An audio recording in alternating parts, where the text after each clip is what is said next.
When utilizing our after-hours Dropbox and pickup locker boxes, they both can be found between the garage doors.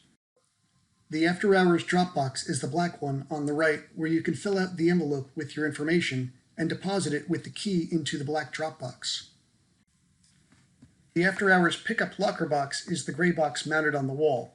This is used for retrieving your car after hours. The boxes are numbered, and one will have a personalized code just for you. After payment is made, you will receive a text from our system letting you know what box your key will be secured in, along with the code. There will also be a link to this video. From the text example I just showed you, my key will be in box number 1, and my code is 1234.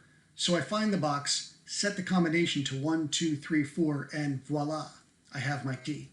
Also, we included a pen that you can use to sign any documentation and leave that in the box for us to retrieve the next day.